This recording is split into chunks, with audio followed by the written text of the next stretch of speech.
It is Children's Day today, and this year's commemoration is a different one. There are no programs or activities to make the day memorable.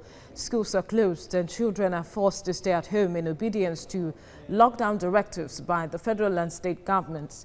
The task of keeping them engaged in the areas of education, sports and leisure now rests largely on parents. It is Children's Day and they must be made to feel special whether there is a lockdown or not. Joining me via Skype to discuss children engagement is Taiwa Kilami, social development lawyer, child protection and parenting expert. Thank you for joining us on TVC Breakfast.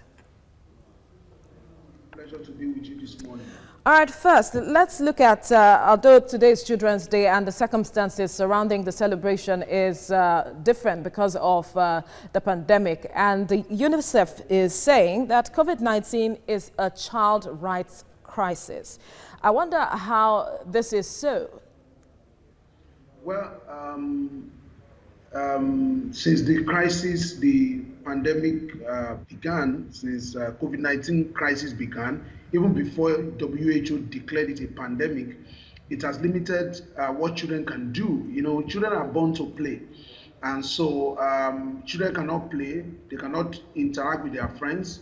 Then because of the pandemic, the risk to children has escalated. For example, now children, there are 9 immunizations that children must be exposed to in tender age. Now, because of the pandemic movement, lockdown, the rest of that, you will realize that the avenue for children to be exposed to this immunization have been limited.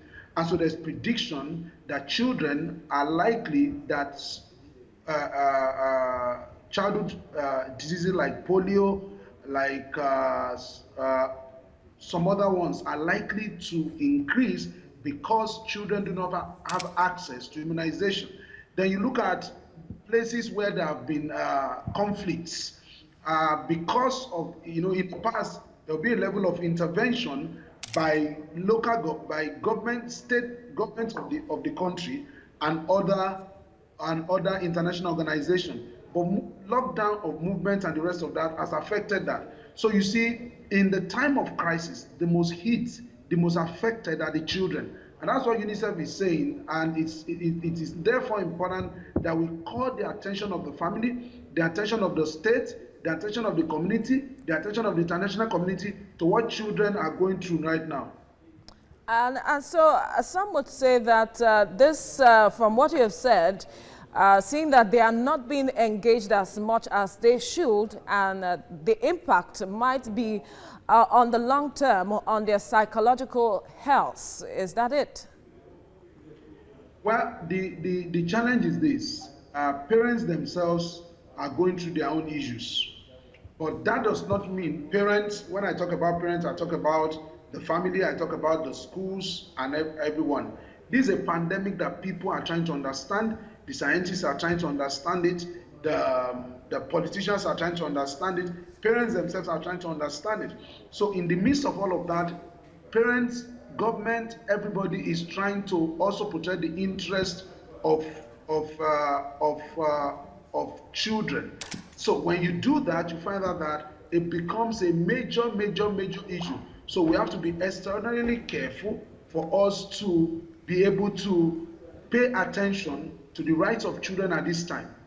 It has to be something that is carefully designed, something that we envision, something that we plan, and something that we work towards. If not so, children will be left behind.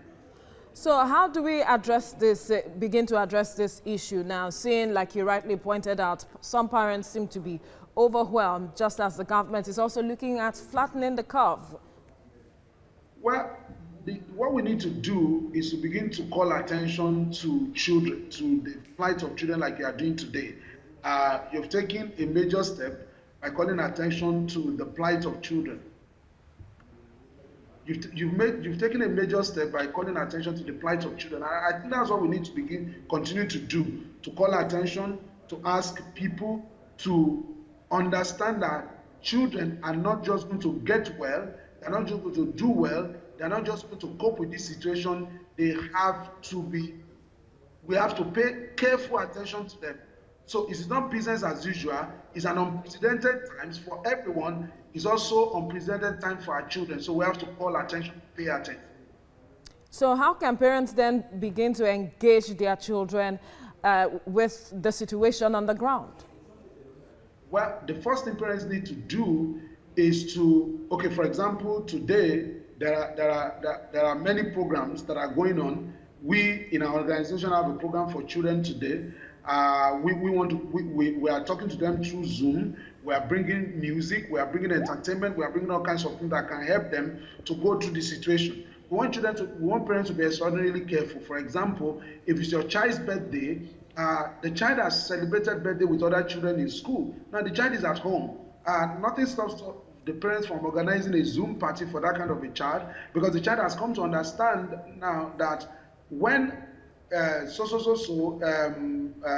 Shola or Namdi did his or her birthday, I mean, everybody was around. So these little things of calling attention, and then for children that are poor, you know, the children of the house of wood and drawers of water, government needs to pay extra attention to those ones. NGOs, good-spirited Nigerians must reach out to those ones to ensure that their basic needs are met. The need to health, the need to education, the need to food, the need to shelter. All of those needs need to be met, and those needs have skyrocketed and escalated at this time, when most of their parents who live on less than $1.9 per day are not even able to earn that, because of the crisis in the economy, because of slowness of movement, because of the pandemic. So it is important that there are parents that understand there are parents who cannot care for their children because they are not able to care for themselves. So that means that government is to come in and do the needful in that area. Your final words on this situation now. I agree that COVID-19 is a child's right crisis, and it is important that we begin to call attention to the rights of our children, so that when COVID-19 is over, we will not have created another crisis that it's going to be difficult for us to deal with our children. All right, Taiwa Kinlami, social development lawyer and child protection and parenting expert, thank you for your time on TVC Bright.